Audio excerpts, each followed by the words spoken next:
The legendary castle is about to open its gates. A mysterious legend that's never been revealed before awaits. A few days ago, I came across an advertisement for a castle exhibition and decided to check it out with Sylus.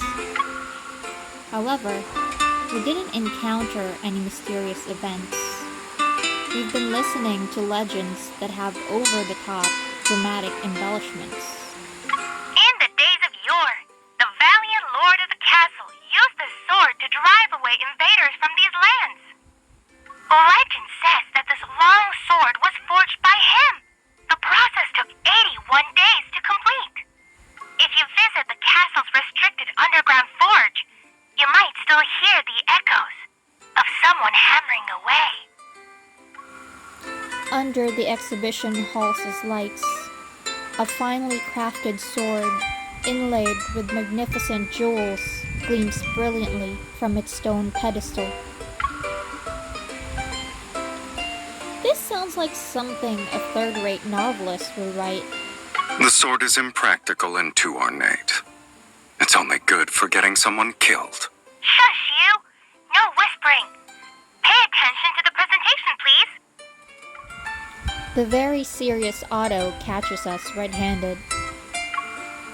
After seeing the sword with its elaborate history, the fan stained with the lover's tears, and a cursed gemstone necklace, we finally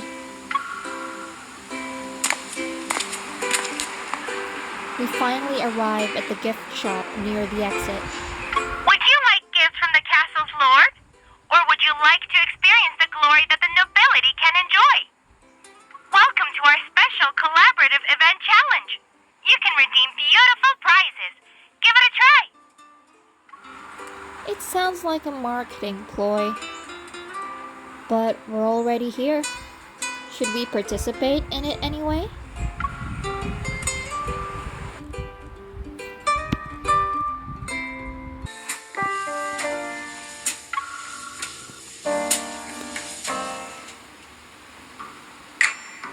Carrying the spoils we won from the gift shop, I follow Sylus back to Onykinus' space. Sylus glances at the gaudy, golden antique replicas on the carpet and raises an eyebrow. Where are you going to put all of that, kitten? Since they're spoils of war, they deserve to be displayed. Opening Silas's display cabinet, I place a gilded antique cup next to his flintlock pistol that was made with ebony. Now that, they actually complement your style. Are you sure? Look, Nephi agrees with me. Seeing Mephisto close his beak in frustration and just move toward him to show support, Sylus speaks in a relaxed tone. This is what happens when you can't speak for yourself. People will put words into your beak. It's quite the experience. It's okay. Even though Mephisto can't talk, there are other methods of communication. For example, we have the fan language from today's exhibition. Using my right hand, I pick up an antique fan with floral engravings and golden accents. I open it. The leaf depicts an extravagant, lavish ballroom scene. The nobles who lived in castles were very particular.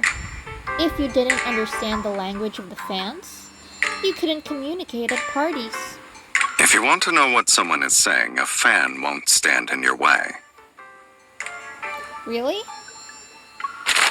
I switch the fan to my left hand and use its elegant leaf to cover the lower half of my face. It's a gesture that means, I want to get to know you. You want to get to know me? Isn't it a little late for that? You already know me inside out, kitten. You remembered what it means? I thought you weren't interested in the explanation. I wasn't interested because it was regurgitating old information. Nothing was new. You already knew everything that was shown at the exhibition? Raising my eyebrow, I twirl the fan in my left hand. It's a gesture for keep your distance.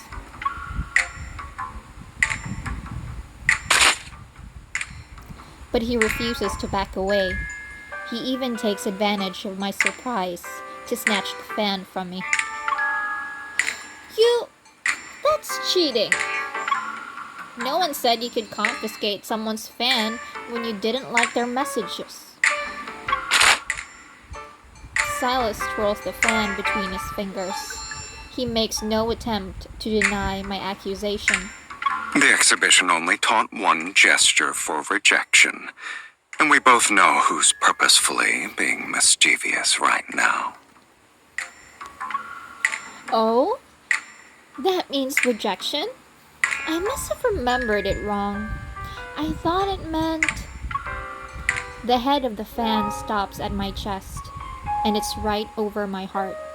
The gesture means, you have my heart. It doesn't matter what you thought. This is the only acceptable answer. My heartbeat quickens in response to the gesture he made. Not wanting to appear completely flustered, I clear my throat. Back then, gentlemen wouldn't have been so direct. Having excessive gentlemanly restraint is pointless nowadays. Being direct is more effective than probing. A playful smile tugs at his lips as he toys with the fan. And when his fingertips trace the leaf held together by the fan's ribs, he scoffs. A replica will always fail to capture the true essence of the original. Does the original have a hidden secret? I lean in to examine it more closely. The thin ribs and fragile silk don't reveal anything. It's just a beautiful fan. The ribs are sharpened at the tips, but the head is blunt. The original must have had a special mechanism. His thumbs glides over the ribs. Then he presses down on the rivet. I knew it was a hidden weapon. Pressing this would cause a blade to spring out. The replica is just an empty shell. However, the castle lord who made this probably didn't want people to know what was hidden inside. Wow. A seemingly ornate, useless fan that can take someone's life. Grabbing the fan, my gaze sweeps across it. Now I sense the deadly intent that once lurked beneath lavish banquets and golden splendor. If only it had the original's mechanism. No one expects to use this kind of art for murder. Danger is also part of its artistry. I'm reminded of the castle's forge that's not open to the public. We only saw a photograph, which displayed a corner of the furnace. But in that very same photo, I saw the shadows of several weapons on the floor. Maybe this mysterious fan was created there. Now I really want to visit the castle's forge. I wonder if there are weapons with even more fascinating stories.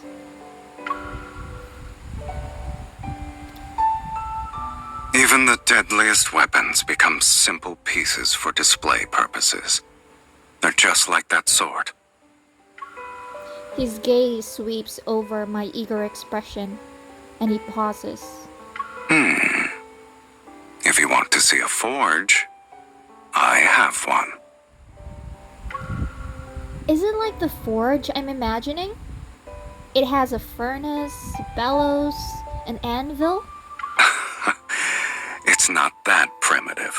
I used to forge various things, but I haven't used it in a long time. Do you want to check it out now? Based on what I know about Sylus, his forge should have a lot of unusual items. Let's go! I lean towards Sylus, but he presses one finger against my forehead and pushes me back. I'm afraid you'll have to wait. Unless you want to be buried in dust, that is. When we visit it, I'll bring this fan with me. Maybe it'll become a weapon that can defeat my enemies in one strike after a few modifications. It can already do that. He takes the fan from me before I can even see him move. The fan's guard is pressed against my throat, and I become acutely aware of the threat it poses. If you're fast enough, and aim at the body's weak points. Say, for example, the eyes. The fan snaps open, its sharpened ribs barely missing my hair as it sweeps past me. Air glides over my eyes. My heart races. A few seconds pass. Then, I immediately grab his hand. I want to try. The fan lands in my hand. Recalling his movements, I try to spin it around my fingertips. I fail miserably. It's lighter than a gun. I can't find its center of balance. Give it another shot. It shouldn't be difficult for you. Behind me, Sylus grabs my wrist, and his breath caresses my ear. Relax your fingers. Use your wrist. After familiarizing myself with the fan's weight and material, I quickly get the hang of it, but the spinning fan clatters to the floor once again. My chances of succeeding are worrisome. Even the most impressive fan can't compete with your bullets. If you ever get tired of them, you can go to the forge and find weapons that would suit you better. My internal radar pings with interest. The frustration from my failed attempts with the fan is erased. When will your forge be officially open to me? Relax. Surprises always require having a little bit of patience.